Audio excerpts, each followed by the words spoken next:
আজিকালি চুমি ট্ৰেণ্ড আজিতো বেছি চৰ্চা হৈছে চুমিৰ কাৰণ ইমান দিনে বিচাৰি থকা সেই চুমিগৰাকীয়ে আজি নিজে এটা ভিডিঅ' ভাইৰেল কৰি দিছে সকলোৰে এতিয়া ফেচবুকে সেই চুমিৰ ভিডিঅ' চুমিয়ে ক্লিয়াৰিফিকেশ্যন দিছে তেখেতেনো পলাই থকা নাছিল তেখেতে লুকাই আছিল 7 দিন ধৰি তেখেতে লুকাই আছিল কিন্তু কিয় লুকাই আছিল যেতিয়া তেওঁ আত্মসমৰ্পণ কৰিব তেতিয়া সকলোৱে গম পাব মই নাজানো কিন্তু এই চুমি ট্ৰেণ্ডৰ পিছত বা চুমি ট্ৰেণ্ডৰ মাজতে মোৰ এই ভিডিঅ'টো কিমান চলে মই নাজানো মই কাৰণ চুমি কভাত আৰু কাবাৰি খানা কভাত মই আজি এখন কাবাৰি খানাৰ কথা ক'বলৈ গৈ আছো এখন বুলি নহয় বহু কেইখন আছে কাবাৰি খানা তাৰ ভিতৰতে আজি এখন কাবাৰি খানালৈ গৈছিলো সেই কাবাৰি খানাৰ কথাই ক'বলৈ গৈ আছো কাবাৰি খানা মানে হয়তো আপোনালোকে বুজিছে যিবোৰ মানুহে যিবোৰ বেপাৰী আমাৰ ৰাতিপুৱা বা দিনতেই হওক ভঙা টিং বটল প্লাষ্টিক লোহা আদি সংগ্ৰহ কৰে আমাৰ ঘৰৰ পৰা সংগ্ৰহ কৰে আৰু সেই সকলোবোৰ বেপাৰীয়ে লৈ গৈ এটা স্থানত জমা দিয়ে মানে এখন দোকান এখন ব্যৱসায় সেই ব্যৱসায়খনক আমি কাবাৰি খানা বুলিও ক'ব পাৰো তাতে বিভিন্ন ধৰণৰ ভঙা চিঙা আদিকে বিভিন্ন ধৰণৰ সামগ্ৰী তাতে আপোনালোকে লাভ কৰিব আৰু সেইখনে হৈছে কাবাৰি খানা কিন্তু আজি য'ত উপস্থিত হৈছিল সেইখন কাবাৰি খানা নে এখন আৰক্ষী থানা সন্দেহ হৈ যায় বহুতৰে সন্দেহ হ'ব এখন আৰক্ষী থানা নে কাবাৰি থানা কাৰণ গোটেই পৰিৱেশটো একদম কাবাৰি খানাৰ দৰে মই ক'বলৈ গৈ আছো আমাৰ পল্টন বজাৰ আৰক্ষী থানাখন বাকি থানাবোৰৰ কথাও কম পিছত কম কিন্তু আজি যেহেতু মই পল্টন বজাৰ আৰক্ষী থানাত গৈছিলো সেই থানাৰ পৰিৱেশটো চাওক মই এখন ফটো দিছো ফটোখনত আপোনালোকে ফটো আসলতে যিকোনো বস্তু ময়ো দেখিবলৈ একেবাৰে বেয়া যদি মই ফটো তুলো বা মোক কোনোবাই ফটো তুলে দেখিবলৈ বৰ ধুনীয়া হৈ যাও ফটোজেনিক যাক বুলি কোৱা হয় ঠিক তেনেকে ফটোত বহু বস্তু ধুনীয়াই দেখি আৰু এই ফটোখনতো আপোনালোকে বৰ ধুনীয়া দেখিব কিন্তু যেতিয়া নিশ্চয় চকুৰে আপোনালোকে দেখিব একেবাৰে কাবাৰি খানা প্ৰথম সোমায়ে এখন আৰক্ষীৰ থানা এখনৰ দুখন গেট থাকে এখন ডাঙৰ গেট এখন সৰু গেট ডাঙৰ গেটখন দি গাড়ী ঘোঁৰা অহা যোৱা কৰে আৰু সৰু গেটখন দি মানুহবোৰ অহা যোৱা কৰে হেতু বহুত মানুহৰ ঘৰতো থাকে বা তেনেকুৱা এটা ব্যৱস্থা কৰিয়ে দিয়ে এখন ডাঙৰ গেট এখন সৰু গেটেদি মানুহ অহা যোৱা কৰিব ডাঙৰ গেটেদি গাড়ী মটৰ অহা যোৱা কৰিব কিন্তু এই থানাখনৰ সৰু গেটখনৰ সন্মুখতে আছে এটা ডাষ্টবিন আৰু বহুদিন এই গেটখন যোনদিনা এই গেটখন বনাইছিলে সেই তেতিয়াৰ পৰা হ'বলা এই গেটখন খোলা মেলা কৰা নাই সকলোবোৰ ফটো লোৱা নাই গোটেই সামৰিক পৰিৱেশটোৰ এটা এখন ফটো মই লৈছো আৰু সেই ফটোখনে দিছো কিন্তু তাৰ মাজৰে এইবোৰ আনুষাংগিক এটা দৃশ্য যেটো মই বাৰু ফটো উঠোৱা নাই পিছত যদি দৰকাৰ হয় মই ফটোত দি দিম এই সৰু গেটখন যোনদিনা ইয়াতে এষ্টাবলিশ কৰিছে তেতিয়াৰ পৰা এই গেটখন খোলাও নাই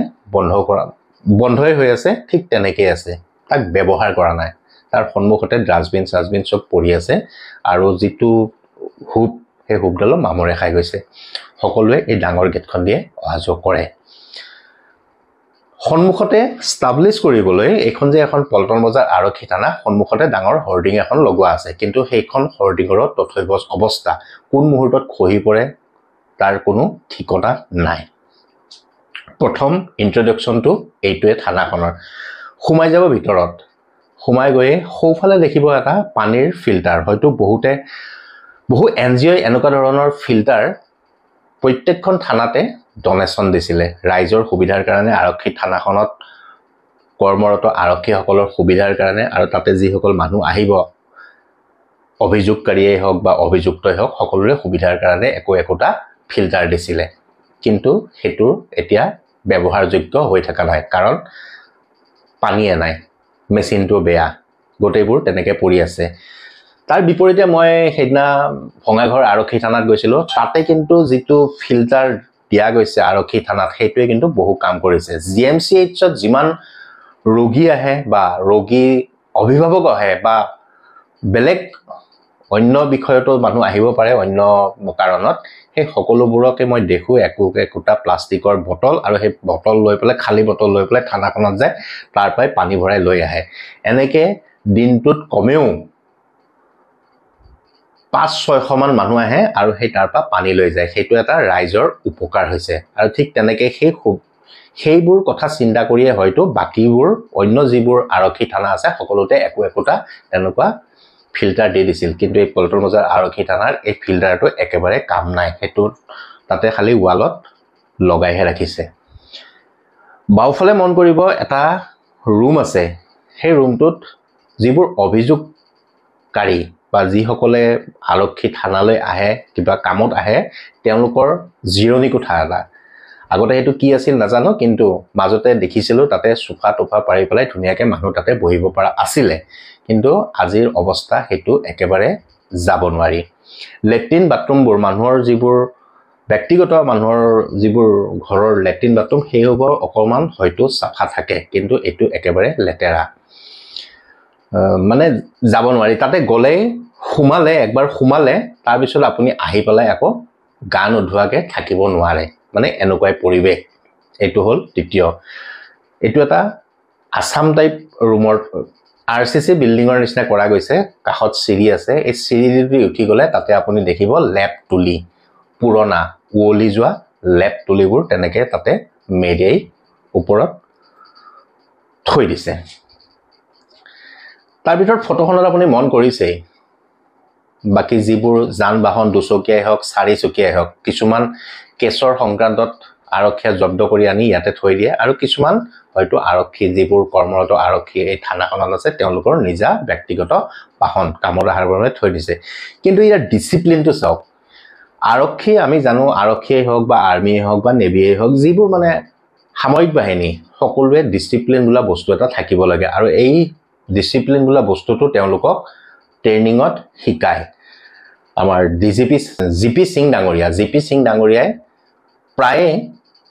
সামাজিক মাধ্যমত তেওঁৰ ফেসবুক পেজতেই হওক বা টুইটাৰতে হওক এনেকুৱা ডিসিপ্লিনৰ বস্তু য'ৰবোৰ শিকাই থাকে আৰক্ষীসকলকে এনেকুৱা ধৰণৰ ফটো দি থাকে কিন্তু সেই তাতে শিকাটোৱে শেষ নেকি যেতিয়া এজন বিষয়া যেতিয়া এখন থানাত আহিব তেওঁ চাকৰি কৰিব তেতিয়া সেইবোৰ পাহৰি যায় নেকি সেই ডিসিপ্লিনবোৰ তেওঁলোকৰ ক'ত যায় তেওঁলোকে কিয় পাহৰি যায় এই ডিসিপ্লিন এতিয়া চাওক ফটোখনত যিবোৰ বাইক আছে দুচকীয়াই হওক চাৰিচকীয়া এই বস্তুবোৰ যদি তেওঁলোকে ডিসিপ্লিন কৰি ৰাখে তেতিয়া হলে ইয়াতে আৰু 50-60 খন দুচকীয়া বা চাৰিচকীয়া কথা নকওঁ চাৰিচকীয়া জাগাৰ বেছি লাগিব কিন্তু প্ৰায়ভাগ দুচকীয়াই আৰক্ষীয়ে জব্দ কৰে বা কেছ সংক্ৰান্তত আহে সেইহপা ইয়াতে ধুনীয়াকে থব পাৰিব কমে 100 খন দুচকীয়া বাহন ইয়াতে আৰু আতি যাব যদি এইবোৰ ধুনীয়াকে তেওঁলোকে সাফ চিকুণ কৰি ৰাখে দ্বিতীয়তে থানাখনৰ সন্মুখৰ পৰিৱেশটো মই কবই নালাগে আপোনালোকে ফটো দেখিয়ে আছে তাৰ পিছত ফটোখনৰ বাওফালে এটা চাওক এটা ৰুম আছে হেবোৰ মই ঠিক এটা নামটো এই মুহূৰ্তত মই পাহৰি গৈছো কিন্তু সেই যিটো ৰুম আছে সেই ৰুমত আৰক্ষী বিষয়াসকলৰ সৰু সৰু কনিষ্ঠবলসকল তেওঁলোক তাতে থাকে আৰু সেই পৰিৱেশটো ভিতৰত আপুনি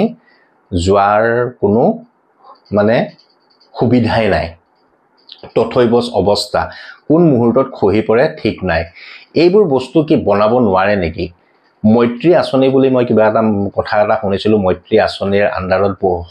অসমৰ যিমান থানা আছে সকলো থানা ধুনীয়াকে পুনৰ নিৰ্মাণ কৰাৰ কাৰণে একটা আঁচনি ওলাইছিল কিন্তু এই পল্টন বজাৰ আৰক্ষী থানাখন সেই আঁচনিত পৰা নাই নেকি এতিয়ালৈ যদি পৰা নাই কিয় পৰা নাই আৰু যদি পৰিছেও পৰাৰ পিছত এনেকুৱা আকৌ এতিয়ালৈ কিয় হৈ থাকিলে তেওঁলোকে আৰক্ষী লোকসকলো কষ্ট কৰে আমি মানিছো তেওঁলোকে জনসাধাৰণৰ কাৰণে বহু কষ্ট কৰে কিন্তু তেওঁলোকৰ যিখিনি সময় আৰাম বা থাকিবলৈ যিখিনি সময় পায় সেই সময়খিনি তেওঁলোকক আৰামত থাকিবলৈ কিয় নিদিয়ে প্ৰশাসনে এইটো ব্যৱস্থা জিপি সিং ডাঙৰীয়ায়ো অলপ চকু দিব লাগে কাৰণ তেওঁ এতিয়া য'ত থাকে তেওঁ হয়তো চৰকাৰী কোৱাৰ্টাৰত থাকে পুলিশ কোৱাৰ্টাৰত থাকে এটা ভিভিআইপি টাইপ ঘৰত থাকে তেওঁ যেনেকে থাকিব থাকাৰ মানে সুবিধা কৰি লৈছে ঠিক তেনেকে তলৰ এই বিষয়াসকলকো যিসকলে থানাৰ কাষত থাকে বাংকাৰ বুলিয়ে কয় নেকি মষ্ট প্ৰবলি মই ঠিক এটা পাহৰিছো কথাটো তেওঁলোকে থাকাৰ এই সুবিধাখিনিটো অলপ ভালকে কিয় বনাই নিদিয়ে কাৰণ তেওঁলোকৰ মানুহ তেওঁলোকৰ থাকাৰ বা আৰাম জিৰোৱাৰ অধিকাৰ তেওঁলোকৰো আছে যিখিনি সময় তেওঁলোকে জিৰাই সেই সময়খিনি তেওঁলোককো ধুনীয়াকে থাকাৰ বাবে ব্যৱস্থাটো কৰি দিব লাগে কাৰণ তাতে যিটো পৰিৱেশত আছে বিশেষ কৰি সাপ নেউল আদিৰ আক্ৰমণ তাতে বেছি হ'ব পাৰে সাপ তাতে বহু কেইডাল থাকিবও পাৰে যেহেতুকে সেইখিনি চাফা নহয় একেবাৰে লেতেৰা পৰিৱেশ আৰু ৰুমটোৰ কথাটো মই কৈছোৱে ফটোখনত দেখাইছোৱে গতিকে এই ৰুমবোৰ অলপ ভালকে বনাই দিয়া অলপ সহযোগ কৰিব লাগে জিপি সিং ডাঙৰীয়াই তেওঁ যেহেতু ডিজিপি গতিকে তেওঁৰ সম্পূৰ্ণ অধিকাৰ আছে বা তেওঁৰ পাৱাৰে আছে এই কামখিনি কৰিব পাৰে আৰু দ্বিতীয়তে চাওক আপুনি সৌফালে এটা ট্ৰেফিক ব্ৰাঞ্চ আছে যেটো 2 মহলীয়া বিল্ডিং এই ট্ৰেফিক ব্ৰাঞ্চটো বনোৱা বেছি দিন হোৱা নাই কিন্তু সন্মুখৰ যিবোৰ টাইলছবোৰ এই টাইলছবোৰ এৰি গৈছে আৰক্ষী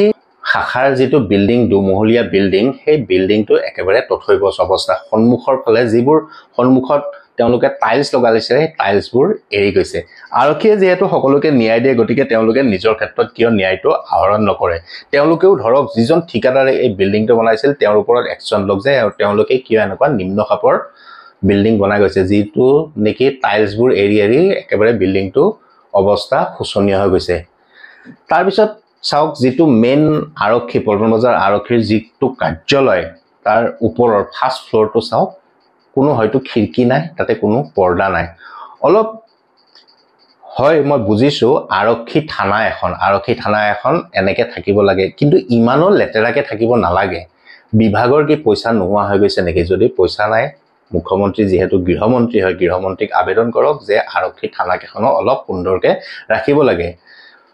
লেতেৰা পৰিৱেশত সদায় মনবোৰো লেতেৰা হৈ থাকে যেতিয়া আপোনাৰ যেটো কাৰ্যালয় সেই কাৰ্যালয়টো অলপ সাফ চিকুণ হৈ থাকিব দেখিবলৈ ভাল হৈ থাকিব তেতিয়া মনবোৰো অলপ ভাল হৈ থাকিব এনেও বহুত অভিযোগ পোৱা যায় যে আৰক্ষীৰ লগত কথা পাতিব নোৱাৰি বৰ টেম্পাৰত থাকে বৰ গৰম থাকে হয়তো যেতিয়া আৰক্ষী থানাখন তেওঁলোকৰ যেটো কাৰ্যালয় সেই কাৰ্যালয়বোৰ যেতিয়া অলপ সাফ চিকুণ ধুনীয়া হৈ থাকিব তেতিয়া তেওঁলোকৰ মনবোৰ অলপ ভাল হ'ব আৰু জনসাধাৰণৰ লগত হয়তো কথা পাতাত তেওঁলোকে অলপ সহযোগ কৰিব বা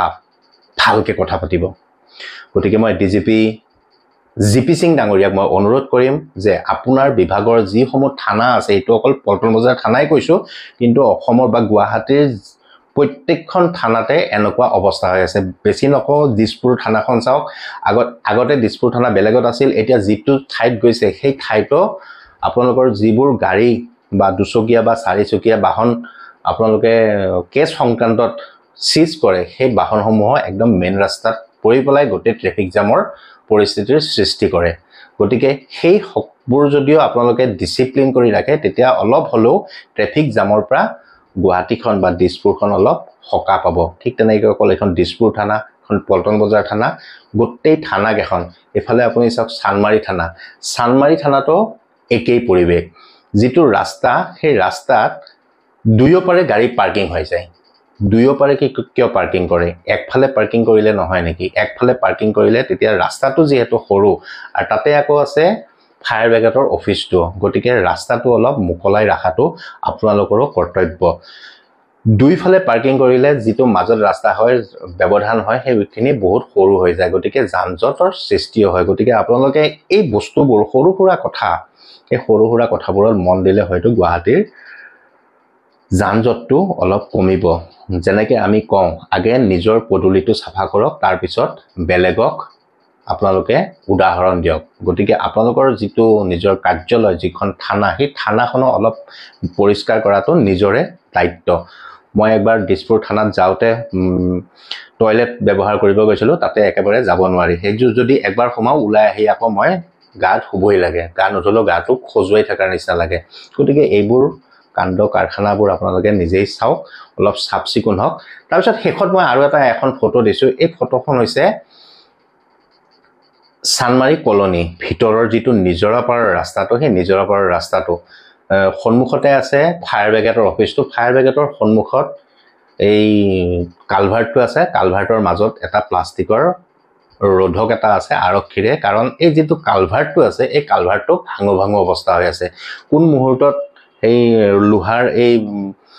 স্লেব কেখন বাগৰি তলত পৰি যায় ঠিক নাই গতিকে যেহেতু এই বস্তুখিনি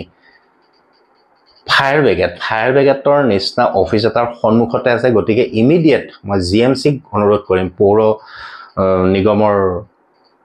বিষয়াসকলক অনুৰোধ কৰিম বিশেষকৈ মেয়ৰ মিকেন হৰিনাদেৱক অনুৰোধ কৰিম আপোনালোকে এইবোৰ বস্তু অলপ চাওক যেহেতুকে ফায়াৰ ব্ৰিগেড অফিচৰ ফ্ৰন্টত এই কাণ্ডটো হৈ আছে গতিকে এইটো ইমিডিয়েট ভাল কৰা দায়িত্ব পৌৰ নিগমৰ লগতে আৰক্ষী প্ৰশাসন যিহেতু চানমাৰী থানাখন আছে চানমাৰী থানাৰ ভাৰপ্ৰাপ্ত আৰক্ষী